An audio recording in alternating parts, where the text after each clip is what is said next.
Assalamualaikum warahmatullahi wabarakatuh. Alhamdulillah, alhamdulillahilladzi ja'ala syahru ramadana sayyidus syuhur wa anzala fihi al-Qur'an hudan lin-nas wa bayyinatin minal huda wal furqan.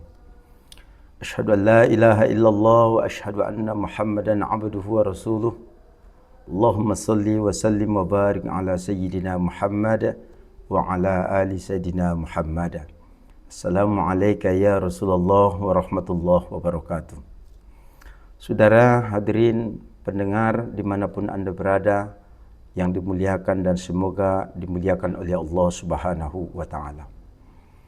Marilah di suasana bulan yang sangat mulia ini mengajak untuk senantiasa memanjatkan syukur kepada Allah Jalla Jalaluh, Allah yang selalu memberi kita masa dan waktu sehingga kita berjumpa di bulan suci Ramadan ini. Semoga insya Allah berhasil kita menjadi hamba-hamba la'allakum tattaqun yang bertakwa kepada Allah Subhanahu wa ta'ala. Salawat dan salam kita sampaikan kepada ruh Nabi Muhammad sallallahu alaihi wasallam dengan lafaz Allahumma salli wa sallim wa barik ala sayyidina Muhammad wa ala ali sayyidina Muhammad. Saudara hadirin pendengar dimanapun Anda berada yang dimuliakan Allah Subhanahu wa ta'ala. Adapun tema kajian kita pada kesempatan yang mulia ini adalah nuzul Quran. Berasal dari kata nazala, artinya perpindahan dari suatu tempat ke tempat lain adalah merupakan makna dari kata nazala. Lalu kemudian nuzul Quran ada dua kata, ada nuzul, ada Al-Quran, adalah bagaimana dalam kesempatan ini kita menjelaskan proses terjadinya atau turunnya Al-Quranul Karim sampai kepada kita hari ini. Saudaraku, turunnya Al-Quran tidaklah seperti yang kita bayangkan, dia dengan kertas dan apa segala macamnya. Tetapi turun dengan suara, berawal dari Lauhim Mahfuz, lalu kemudian turun ke Baitul Izzah secara keseluruhan, lalu kemudian dari Baitul Izzah artinya langit dunia menuju kepada Nabi kita Muhammad sallallahu alaihi wasallam yang turunnya secara berangsur-angsur. Saudaraku, tentunya sebelum kita menjelaskan bagaimana proses turunnya Al-Quran itu, kita menelisik sebentar bagaimana supaya Allah menurunkan Al-Quran. Kita sudah tahu bagaimana zaman jahiliyah kala itu suburnya budaya musyrik menyembah berhala, di mana anak perempuan dibunuh, di mana pertumpahan darah di mana-mana. Ia pusingan budaya ekonomi dan sistem riba, budaya perbudakan, semuanya itu adalah latar belakang Allah turunkan Al-Quranul Karim. Meradu kaum-kaum sasudena na dimuliakan Allah Subhanahu wa ta'ala. Ketika Nabi kita Muhammad sallallahu alaihi wasallam bertahanus di Gua Hira, di mana kita tahu tepatnya di usia beliau yang ke-40, beliau mendapatkan wahyu yang pertama. Yang sudah masyhur kita ingat adalah surah Al-Alaq. Ayat yang pertama itu adalah Iqra, baca. Lalu kemudian sering kita menjawab dengan jawaban yang kita dapatkan dari kitab-kitab Ma'ana Biqori. Itulah jawaban Nabi kita Muhammad sallallahu alaihi wasallam. Sampai pada akhirnya, di mana ketika itu berulang-ulang, sampai pada akhirnya Nabi kita mengumpulkan orang Quraisy supaya mendengarkan pengalaman yang terjadi padanya. Karena Nabi kita Muhammad ini terkenal orangnya Al-Amin, sangat dipercaya. Maka ketika dia mengatakan, wahai kaum Quraisy, wahai orang Makkah, dalam bahasa saya, molo udokon di belakang gunungon adong tentara nakkan narutuson, percaya dong, percaya. Baru udokon Nabi tabusengan, kalau andaikan saya katakan pasukan itu datang ke Makkah ini, tujuannya menghancurkan kota Makkah ini, Anda percaya? Maka seluruh mereka mengatakan percaya. Karena memang Nabi kita Muhammad Al-Amin, orang yang sangat dipercaya. Namun tibalah ketika Nabi kita mengatakan, percayakah kalian bahwa saya sudah mendapatkan wahyu dari Jibril dan sudah diangkat saya menjadi seorang Rasul? Kala itu saudaraku, berubah suasana. Suasana yang tenang, sejuk, berubah seketika. Ada yang percaya, ada yang ragu, ada yang sedang. Bahkan muncullah yang sering kita dengar, Abdul Uzza, artinya Abu Lahab, ketika dia mengatakan, oh Muhammad, harani ondolana si kumpulkan kuami. Ngau sangka, mula bahasa itana, ndau sangka kumpulkan kuami, tujuannya hanya untuk sonon. Maka dia menghina Nabi kita Muhammad sallallahu alaihi wasallam, dan itulah yang kita tahu asbabun nuzul ayat dalam surah Al-Lahab. Allah sampaikan, tabbat yada abi lahabi wa tabba ma aghna anhu maluhu wa ma kasaba, ila akhir ayat. Saudaraku, hadirin pemirsa dimanapun Anda berada, berangkat dari kisah tadi itu, di mana ayat demi ayat turun kepada Nabi kita Muhammad SAW adalah secara berangsur-angsur dan menjawab setiap problematika, baik dia kondisi sosial, hukum, dan lain-lain sebagainya. Hadirin yang dimuliakan Allah Subhanahu wa Ta'ala. Kemudian, kalaulah kita lihat dari masa demi masa perjalanan Al-Quranul Karim, kita tahu ketika Nabi kita Muhammad sallallahu alaihi wasallam masih hidup, belum ada kodifikasi atau pembukuan Al-Quranul Karim. Tinggal di masa itu, saudaraku, sudah ketika datang wahyu, maka Nabi Muhammad sallallahu alaihi wasallam memanggil para sahabatnya. Yang terkenal, yang paling masyhur kita ingat adalah Zaid bin Sabit.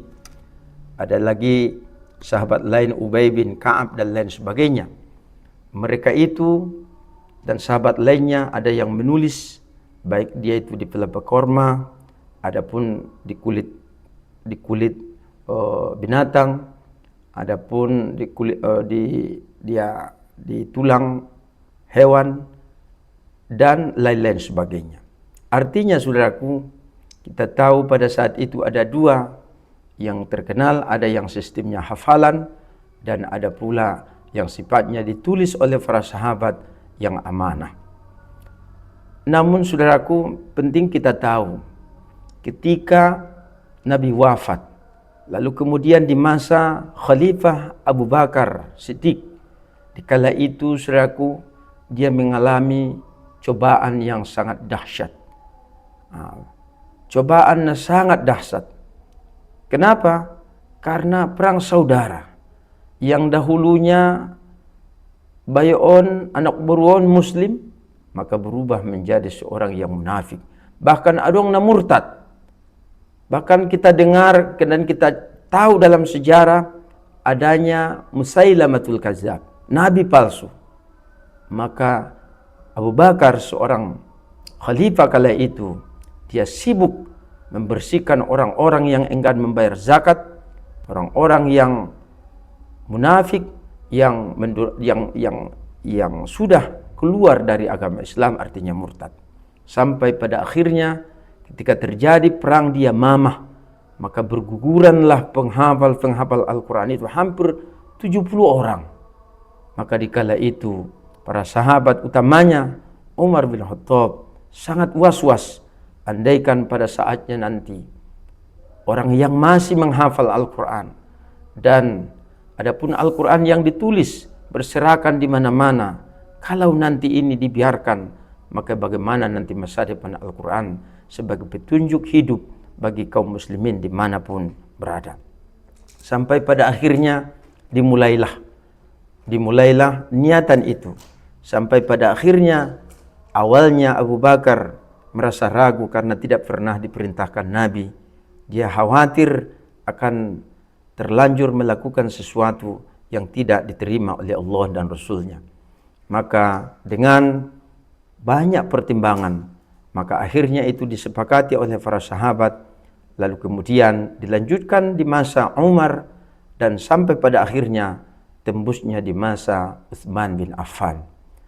Maka saudaraku, jasa yang paling monumental di masa Khalifah Utsman bin Affan adalah di mana Islam semakin luas, lalu kemudian dialek tentunya berbeda-beda. Ulang majolo halak Arab, halak Padang Lawas, berbeda logat ni halak Sibuhuan, dot halak Sosa, dot halak Paluta, dot halak Binanga, dot halak Sosopan. Apalagi lah kita tahu bahasa Arab ini adalah sangat kaya, sehingga memunculkan banyak masalah di kemudian hari karena perbedaan dialek-dialek tadi. Sampai pada akhirnya disepakati dengan Rosam Utsmani, itulah yang kita cicipi sampai hari ini. Kalaupun masih ada rosam-rosam yang lain, itu adalah khusus dipelajari dan tidak terlalu dipublikasikan, karena itu hanya untuk kalangan ilmuwan yang mengerti sesuai dengan logat dan karakter Al-Quran itu sendiri. Saudara hadirin yang dimuliakan Allah Subhanahu wa Ta'ala. Kemudian hal yang penting yang kita ingin sampaikan pada kesempatan yang mulia ini, kita tahu bahwa Al-Quran ini turunnya hanya 2 fase. Ada fase ketika di Makkah dan ada namanya fase ketika Nabi kita di Madinah. Kita tahu hampir kurang lebih 13 tahun di kota Makkah, ayat-ayat yang selalu datang berkaitan dengan akidah saudaraku. Maka ulama kita sering memberikan panduan kepada kita bahwa salah satu kode atau tanda bahwa ayat itu turun ketika Nabi sebelum hijrah, artinya masih di kota Makkah, selalu diawali dengan kata ya ayuhan nas.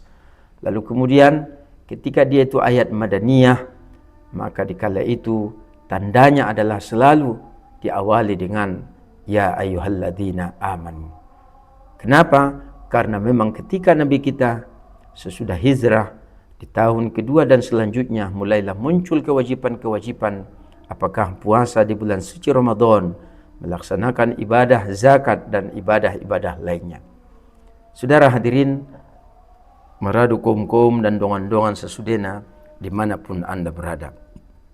Kita tahu kalau Al-Quran itu sudah kita jelaskan bagaimana proses turunnya.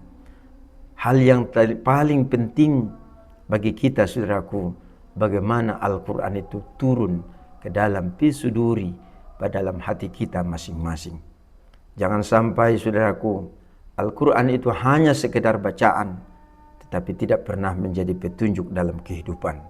Kapan dia menjadi petunjuk?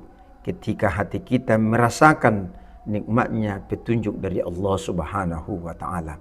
Makanya di ayat yang lain Allah mengatakan, afala yatadabbaruna al-Quran.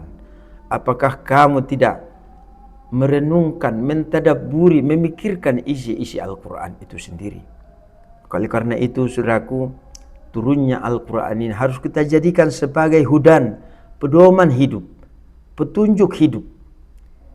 Kalau kita berjalan di malam hari, alat penunjuk kita adalah senter. Tetapi dalam kehidupan ini pagi dan siang malam, supaya kita selamat, bukanlah senter saudaraku, tetapi Al-Quranul Karim. Ketika Allah mengatakan la taqrabuz zina, jangan kamu mendekati zina, sudah barang tentu ketika hati kita merasakan bagaimana kemaslahatan dari larangan Al-Quran itu, larangan Allah itu, maka tentunya akan mendapatkan kebahagiaan. Tetapi kalau kita hanya membaca secara logika saja, maka akan terjadi perbenturan nilai. Kenapa? karena hakikatnya secara zahiriyah, secara akal dan pikiran, tak ada yang membantah zina itu adalah baik. Tetapi hanya dengan keimanan kepada Allah Subhanahu wa taala, Allah larang itu zina, tetapi Allah tidak larang untuk menikah. Apa bedanya? Perbedaannya, satu yang haram, satu yang halal. Ketika orang melakukan pernikahan, dia melakukan hubungan kepada istrinya, dia tidak akan mendapatkan penyakit. Apakah penyakit mental, apakah penyakit fisik dan lain sebagainya. Tapi coba saudaraku kita renungkan, kalau orang berzina, apalagi seorang perempuan gonta-ganti pasangan atau laki-laki gonta-ganti pasangan, tidak halal, akan timbullah penyakit HIV, akan timbullah penyakit AIDS yang sampai hari ini saudaraku Allah masih belum memberikan obatnya. Kalaulah kita mentadabburi, kenapa Allah melarang itu? Tujuannya adalah untuk kebaikan manusia itu sendiri. Orang yang berkeluarga yang baik, maka dia melakukan hubungan dengan istrinya dengan halal, tidak ada kewaswasan, tidak ada kegamangan dan lain sebagainya. Tetapi orang yang berzina tadi saudaraku, dia akan takut ketahuan kepada orang lain. Ditambah lagi ekonominya semakin hancur dan kesehatannya semakin memburuk. Apalagilah secara mental tentunya tidak bisa kita perkirakan. Saudara hadirin dimanapun Anda berada, itu baru satu ayat yang mau kita bahas, manfaat dari turunnya Al-Quran, ayat-ayat yang berkaitan dengan hukum. Saudaraku, Al-Quran secara umum kalau kita gambarkan, ada ayat tentang akidah, itulah yang sering kita baca dan bahkan menjadi ayat langganan dalam sholat. Itulah Qul huwallahu ahad. Ayat yang ringkas, tetapi ayat itu adalah menegasikan bagaimana komitmen ketauhidan kita kepada Allah Subhanahu wa taala. Ada lagi kandungan qisasul anbiya, kisah-kisah para nabi, bagaimana Allah memberikan pelajaran kepada kita, bagaimana Allah menceritakan bagaimana peristiwa daripada Nabi Adam sampai kepada Nabi kita Muhammad sallallahu alaihi wasallam diceritakan supaya apa? Supaya menjadi i'tibar kepada kita, karena perjalanan hidup manusia mulai daripada zaman Nabi Adam sampai masa kini tetap itu akan terulang kembali. Orang yang durhaka kepada Allah dari dulu sudah ada, dan bagaimana kesudahannya. Orang yang dahulu bertakwa kepada Allah, sampai hari ini pun ada yang bertakwa kepada Allah. Itu semua cerita-cerita, tantangan-tantangan yang dihadapi oleh para nabi dan umat dan sahabat-sahabatnya. Itu adalah menjadi pedoman kepada kita agar kita jangan lupa bahwa di dalam hidup ini Allah akan selalu memberikan cobaan kepada kita. Makanya dalam ayat suci Al-Quran yang sering kita baca, وَلَنَبْلُوكُمْ بِالشَّرِّ وَالْخَيْرِ فِتْنَةً وَإِلَيْنَا تُرْجَعُونَ. Allah pasti akan menguji hambanya, dan ini menegaskan kepada kita saudaraku, baik yang baik atau yang buruk, semuanya adalah merupakan sudah tunangan dalam kehidupan kita ini. Inilah makna petunjuk Al-Quranul Karim. Kemudian saudaraku, Al-Quran diturunkan Allah adalah sebagai furqan, pembeda, membedakan yang hak dengan yang batil. Saudaraku, ketika kita melihat mana yang hak, mana yang batil dari sistem ekonomi, katakan sajalah jual beli dan riba. Ini perbedaannya hampir-hampir sama, tetapi sangat berbeda. Jual beli mendapatkan keuntungan, riba pun mendapatkan keuntungan. Lalu di mana perbedaannya?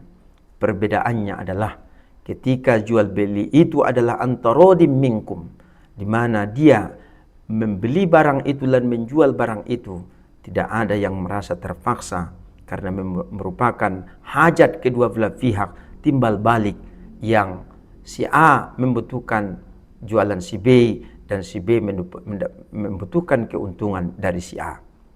Lalu perbedaannya, kalau dia sistem riba, sudah jelas-jelas orang yang akan meminjam sangat membutuhkan untuk kebutuhan sandang dan pangannya. Tetapi orang yang punya uang tadi, orang yang punya ekonomi tadi memaksa harus mengembalikan dengan patokan angka-angka yang sebenarnya orang yang meminjam tadi sangat butuh, lalu dia terpaksa menerimanya. Kelihatannya sama-sama menguntungkan, tetapi cara yang sangat berbeda. Maka oleh karena itu, saudaraku, di dalam Al-Quran menegaskan bahwa haramnya riba itu adalah demi keadilan kepada manusia itu sendiri. Karena agama Islam menganjurkan wa ta'awanu 'alal birri wat taqwa wa la ta'awanu 'alal ismi wal 'udwan. Artinya, tolong menolonglah kita dalam berbuat kebaikan dan jangan tolong menolong dalam berbuat dosa. Saudaraku, mungkin yang terakhir, makna dari turunnya Al-Quran adalah sebagai pedoman spiritual dalam kehidupan kita. Banyak pengalaman-pengalaman kita ketika kita membaca buku, apapun bukunya, belum tentu kita mendapatkan ketenangan. Tapi coba saudaraku rasakan dengan baik ketika kita berwudu, lalu kemudian kita membaca Al-Quran. Kalaulah terbatas kemampuan kita, lalu kemudian kita membaca Al-Quran terjemah yang resmi dikeluarkan oleh Kementerian Agama misalnya, maka kita akan mendapatkan petunjuk dari Allah Subhanahu wa Ta'ala. Sepanjang hidup kita harus kita jadikan Al-Quran sebagai panduan kita. Jangan sampai sebuah kisah ada orang yang menikah yang dahulunya maharnya itu adalah seperangkat alat sholat, lalu kemudian ada Al-Quran juga. Itu menjadi sesuatu yang sangat indah. Tetapi sayangnya ketika mereka sesudah menikah, Al-Quran itu tak kunjung dibuka, hanya terpajang di ruang tamu saja, berdebu, bahkan sudah mulai dimakan rayap. Kenapa? Karena jarang dibuka. Kita setiap hari mungkin tidak pernah lupa membuka HP kita, membaca berbagai macam informasi. Tapi amatlah disayangkan saudaraku ketika kita lupa membaca Al-Quran. Ketika di pagi hari, di siang hari, di malam hari. Apalagi momentumnya ini di bulan suci Ramadan. Saudaraku, marilah kita khatamkan Al-Quran. Malu kita kepada Allah Subhanahu wa Ta'ala. Malu kita kepada Allah Subhanahu wa Ta'ala. Andaikan kita tidak mampu menghatamkan Al-Quran dan mempedomani, lalu kemudian memahami isi dan mengamalkan isi-isi Al-Quran. Barangkali tersaun majaluna dapat usampaian pada kesempatan yang mulia ini. Banyak kekurangan dari penyampaian bahwa kami adalah hanya manusia biasa saja. Yang pasti saudaraku, pesan moral dari saya dengan momentum nuzul Quran ini, marilah kita turunkan Al-Quran ke dalam hati sanubari kita agar dia menjadi penolong di masa yang akan datang. Sebuah hadis Nabi yang sering kita dengar, mangqara Al-Quran fa innahu ya'tiya yaumal qiyamah syafi'an li ashabi. Siapa yang membaca Al-Quran, maka suatu hari nanti dia akan menjadi kawan penolong kepada orang yang membacanya di hari kiamat nanti. Semoga kita mendapatkan syafaat dari Al-Quranul Karim, dari Rasulullah sallallahu alaihi wasallam. Amin. Allah amin. Allahumma amin. Barakallah. Demikianlah yang dapat saya sampaikan. Mohon maaf atas segala kekurangan. Akhiru kalam. Nasrul minallah wa fathul qarib wa basyiril mu'minin. Assalamualaikum warahmatullahi wabarakatuh.